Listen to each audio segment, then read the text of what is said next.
Season 4, Episode 1.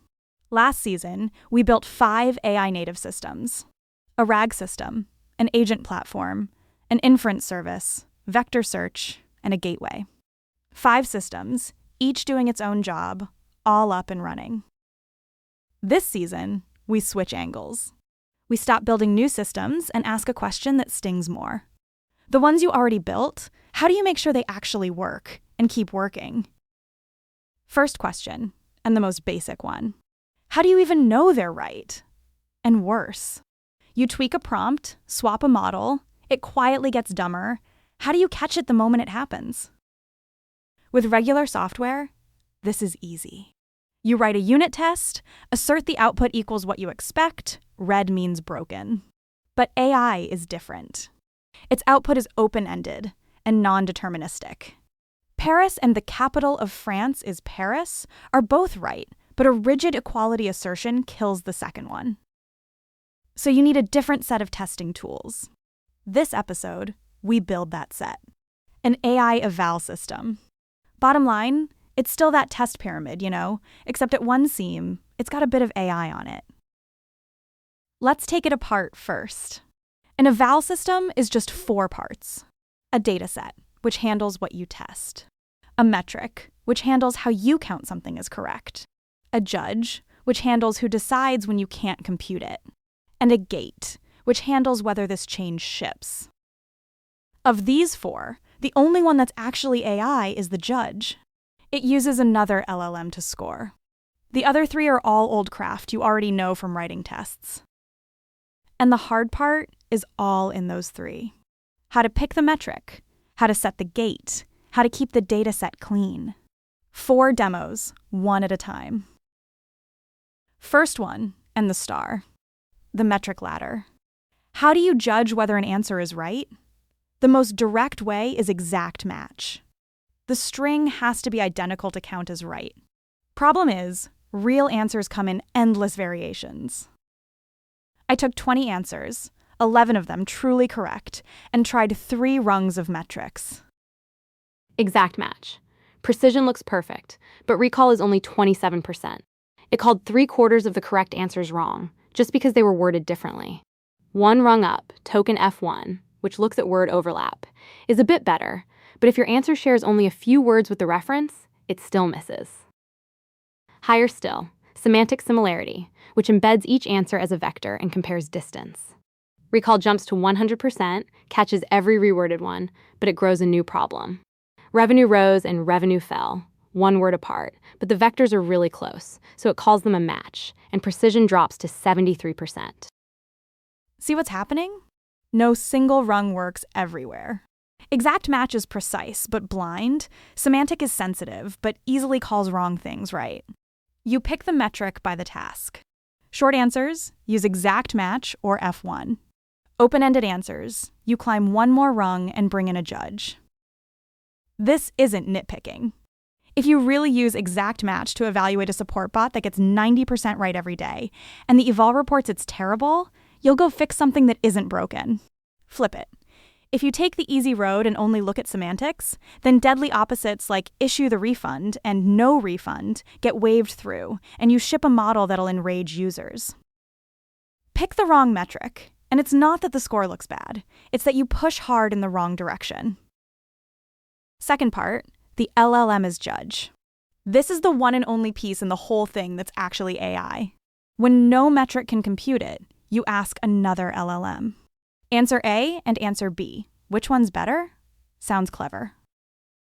But the judge is a model too, and it has 2 notorious biases. One is position bias. Whichever answer you put first, it leans toward.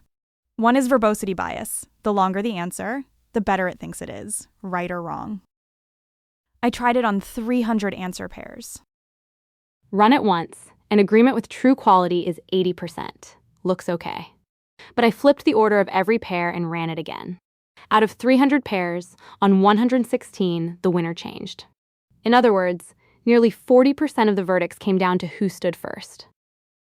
That bias just leaked straight into your leaderboard. How to fix it? Also a dumb, brute force move.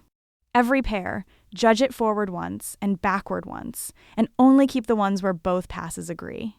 Agreement jumps right from 80% to 91%. Actually, the judge has a third bias, subtler. It favors stuff written by its own model family. Use a model as the judge to grade itself, and it naturally rates itself a notch higher. So besides judging both orders, there's one more move that fixes the root. Don't let it wing it and say, this one's better. Give it a rubric and score line by line. Break the vague, is it good, into checkable pieces. Is it accurate? Is it complete? Did it make anything up? And you still have to calibrate the judge itself against human-labeled data. Who judges the judge? In the end, you do. Third part, the gate. The point of an eval was never a score. It's a door. This change, should it ship? This is where the nastiest trap hides. A change makes most cases better and a few worse, and the total goes up. If you only check whether the average went up, you wave it through. But one category quietly rotted. I took 400 examples, split them into 5 slices, and compared before and after the change. Overall went from 75% to 79%, up 4 points. Naive gate. Ship. But break it out by slice. Billing, shipping, returns, account, all up. Only the adversarial slice dropped from 75% to 60%, down 15 points. That's the door that should have stopped it. And looking at slices alone still isn't fine-grained enough. The truly solid move is to nail down a golden set. A batch of examples whose correct answers you verified by hand, and every change you compare against it case by case, which went from right to wrong, which from wrong to right, listed out one by one. What you want isn't a total score. It's a list of exactly what this change moved. There's one more thing to watch for. Is that 4-point gain even real? I reran a small 40 example eval a few times, and the same true 4 points came out anywhere from +2 to +18, bouncing around. 40 examples just can't tell.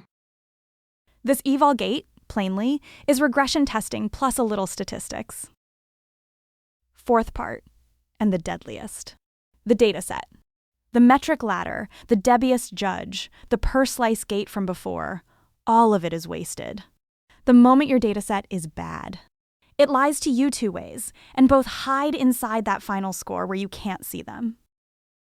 The first is called leakage. Some of the examples in your eval also sit in the prompt's few-shot or in the model's training data. The model just recites them, and the score is inflated. The second is called coverage.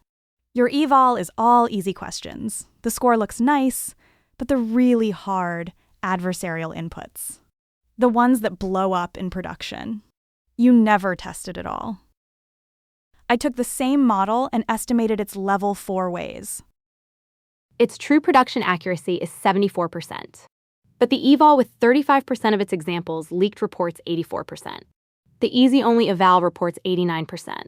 Only the clean one, built to match the production difficulty mix, reports 72%, right up against the truth.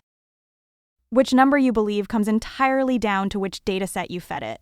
Garbage in, confident garbage out. One more, the most practical. An eval set isn't a dead thing you build once and lock. It has to live and grow. Every time production catches a real case where the model blew the answer, you add it to the eval set. Next change, and you'll never fall into that same hole twice. Your eval should be grown exactly like that, one hole at a time. The honest card. An AI eval system, taken apart, is just this. A test suite, plus a metric, plus an LLM-as-judge, plus a CI gate. Still that software testing pyramid, except this time you're testing non-deterministic, open-ended output. The only piece in it that's actually AI is the judge, and even that has to be calibrated. The rest is all testing craft you already know. Picking your assertion, regression testing, adding statistics, keeping a clean and representative test set. You spent a whole season building RAG, an agent, inference, vector search, a gateway. This episode is how you know whether any of them actually work, and how, the day a prompt change quietly makes them dumber, you catch it on the spot. A few last traps. First, Don't optimize against the eval. The moment you treat the eval score as a target to grind, it stops being a good metric. That's Goodhart's law. Second, the judge drifts. The moment the LLM you rely on updates, its scoring taste changes, your historical scores may no longer be comparable, and you have to recalibrate against human-labeled data on a schedule. Third, a green light on a bad dataset is more dangerous than no eval at all. It gives you a false sense that you tested, when really you caught nothing. Let's wrap up. Eval isn't cool. It gets no hero's spotlight, but it's the lifeline for whether those 5 systems of yours keep running for the long haul. Take it all the way apart, and it's still old craft. Dataset, assertion, regression, statistics, the AI is only at that one seam, the judge. Old parts again. Last season, we built these AI systems. This season, we lock onto one thing: how to keep them running steady in production.